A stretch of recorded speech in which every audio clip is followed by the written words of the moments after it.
Hey, what is up there, guys, and welcome back to a brand new episode of The Evolve. How you guys doing on today? I'm doing super good. I'm excited. I feel good. I feel great. I'm evolving, man. I'm evolving. How about you guys? Now, so on today, I wanted to take some time to talk about Lord Jamar and just who he is, because I was looking at a few of my comments, well, not a few of my comments, but I'm gonna be honest.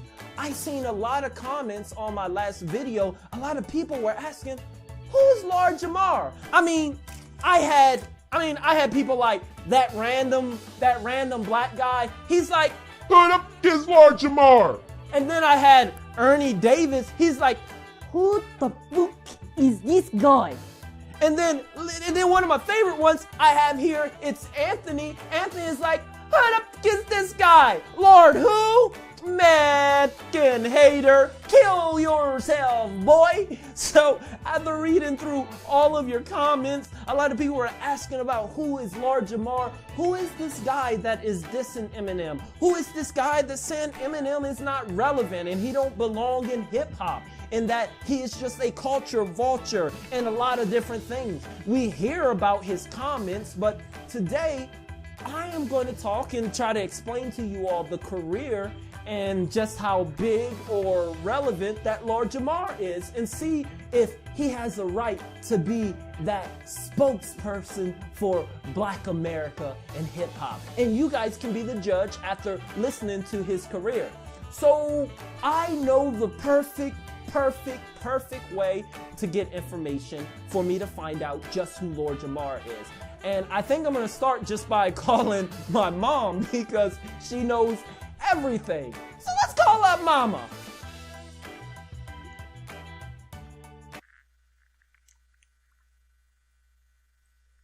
Hey, yo, Ma, what up? Hello. Hey, boy, is this? Don't you be talking to me like that. What's up? Yes, ma'am. Well, you done lost your Okay, mind. yeah. So, Mom, I was filming an episode. Oh, you doing your YouTube? Yeah, on my YouTube channel. Okay, And, what you doing? I'm kind of stuck on a question. I wanted to know, do you know who Lord Jamar is? Yeah, I know who Lord Oh. Jamar is. You do? Yeah, he's the one that sings that song, A Whole New Mom? World, a new fantastic Mom. point of view. Mom, No Mom, one to that tell is not Lord Jamar. That's Jafar. That's Jafar from Aladdin, Mom. Are you really telling me that's the only Jamar that you know is the guy from... You don't know any of Jamar's hits, but you know the hit from Aladdin, Jafar? Mom, I gotta go. Mom, I got... Okay there, guys. So my mom wasn't much help. So I'm gonna have to take you all through this. Let's get right to it, shall we? Okay, so Lord Jamar, real name is Lorenzo DiChalis. Or DiChalis. I'm gonna put it up here. You guys can find it. But it's Lorenzo. It's Lorenzo that. And he decided to change his name because Lorenzo, it sounded a little too white, and it didn't have that gangster, hardcore, feeling. So he decided to go with Lord Jamar because he didn't want to be a Lorenzo. Okay, class, I'm your teacher. I gotta take roll now. Y'all shut up. Damn. Shaniqua. I'm here. All right. You're here. P. Nickel. Yep. Got you. Dwayne. All right. Diamond Chastity the Third. Here you go. All right. Flora. Yep. Got you. What's the Lorenzo?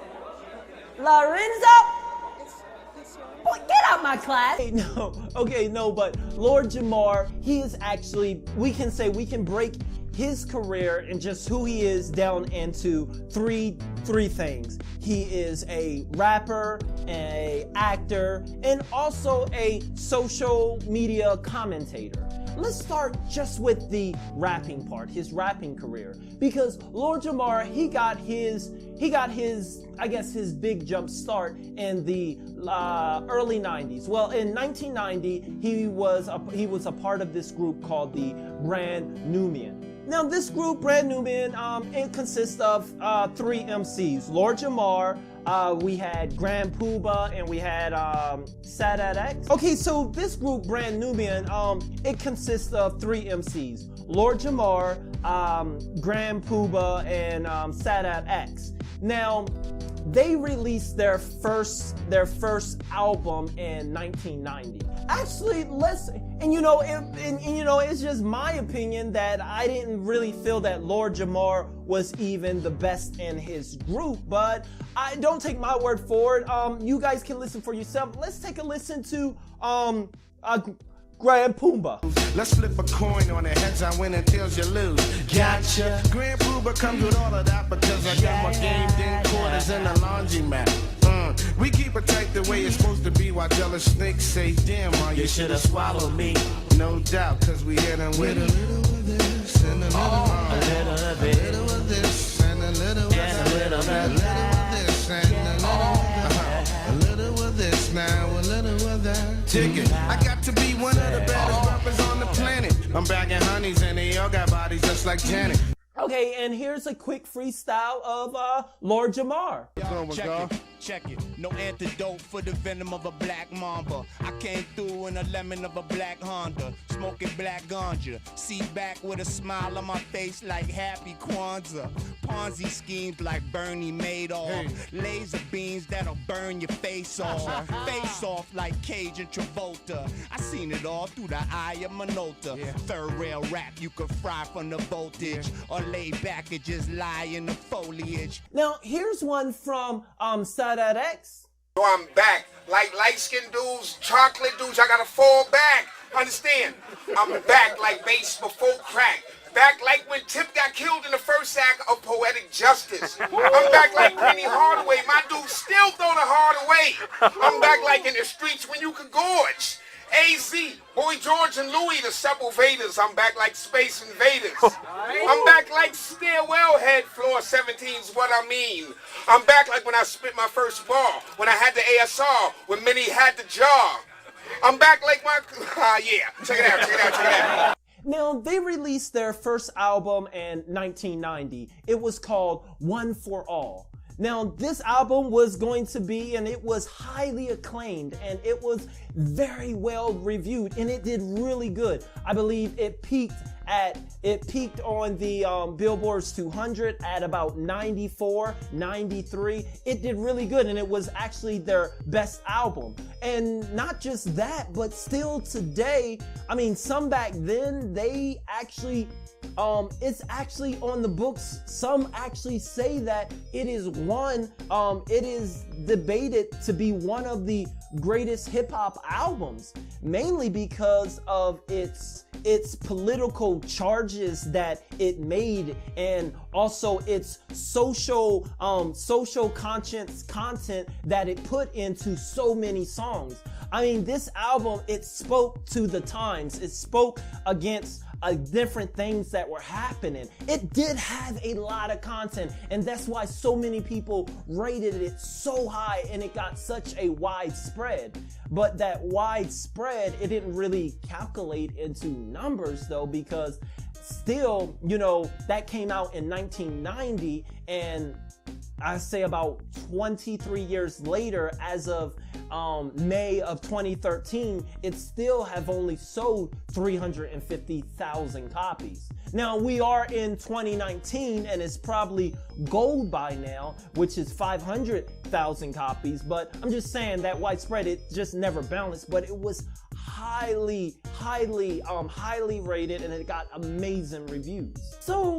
So years later, about 2 years later, after they released their first album, Lord Jamar, he was having disagreements with Grand Poobah, and then ultimately Grand Poobah, he ended up doing his own thing. He broke away from the group. He released his own solo singles and albums. So then after Grand P left, they then recruited a guy by the name of DJ Sincere. Now with DJ Sincere on board in 1992, 1993, they released another big successful single, and it was called I Can Freak, Fly, Flow, F up a faggot. I don't understand their ways. I ain't bout the gays. That's one of the lyrics and one of the bars in his controversial song. Okay, but anyway, by 2006, the group did get back together, and they had already released, in between the years, they had released a total of about 5 more albums. So altogether, Brand Nubian, they released 6 albums, but none of them really gathered any real success or topped any charts besides their very first one. That was their most successful one. So I know in the early 2000s, around about 2005, Lord Jamar, he decided to dab into acting. He played on The Sopranos. He played on The OZ. And he even played on episodes of Law and Order. So he decided to dab into acting. In 2007, the group got back together and they released yet another album, and it was called Time's Running Out. Now, the weird thing about Time's Running Out about this album is that if you listen to the songs, and a lot of the songs, they're talking about, they mention 1997 and 1996 in their freestyle and a lot of their stuff, but it come to find out that this album was just songs from 1996, 1997. They were gonna release it way back in the 90s. So this album didn't do too well because it wasn't really relevant to the times. They had already made these songs. Oh, and you know what? I did forget. I don't want to forget because in 2006, after he did all of his acting, Lord Jamar, and that kind of did okay, he then decided, hey, to release his own album. He released his first and his only solo album, and it was called the 5% album. Now, it had some good features. People like Wu-Tang Clan and Raekwon, Dirty Old Bastard. He had some pretty great features, but you know, it didn't gather much attention. I mean, it didn't top any charts. It didn't do all that well. What is Lord Jamar doing on today? Yes, but he is constantly on VladTV. I have no idea why. Every time I see in my recommendations, he is on VladTV. He spends a lot of time on VladTV. He also have You Da Mean Godcast. It's his own podcast. You guys didn't know that he has his own podcast now. And that's really the main thing that he's on. He has his own podcast, and you would not guess who is constantly on his podcast.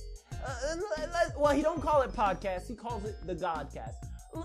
I think we got a little bit of time. We're about 15 minutes in this video. We got a little bit of time. Let's take a look at his Godcast. Godcast. I'm Lord Jamar. I'm Digger. We got Vlad in the house. DJ Vlad. Say that name with DJ Vlad. There you go, man. Come on, man. DJ Vlad. Like, come on. When you start your shit, hey, welcome, man. You know what I mean? When you at your, come on. Yeah. You on duty right now. The Godcast. Let's go. That's right. My bad. Thank you once again for coming through the fucking show. Yeah, always glad to have you here with us, to kick it with us. Before we proceed, if you'd like to donate to the show, go to cash.me/$. You know what I mean? Go patreon.com/ You know what I mean? Anyway. That's right. So we back. I don't get it. So not only is he always on Vlad, but Vlad is always on his Godcast. I posed the question. I just posed the question in the title, and why is he always on VladTV? I don't know. I guess they're best buds. Maybe you guys can help me in the comments, let me know, but I don't know. But I just wanted to give you guys a little information about Lord Jamar. I hope I helped you guys evolve in your knowledge. That's what we do here. We are evolvers, guys. We're always evolving. We're getting smarter. We're getting brighter. We're getting better. We're evolvers, man. Hashtag evolve in the comments. Losing my breath if you watch this whole video. I thank you guys for watching as always. Hey, KIP, keep it positive. I promise you it's gonna be all right. Guys, I'll see you next video. Thanks for watching.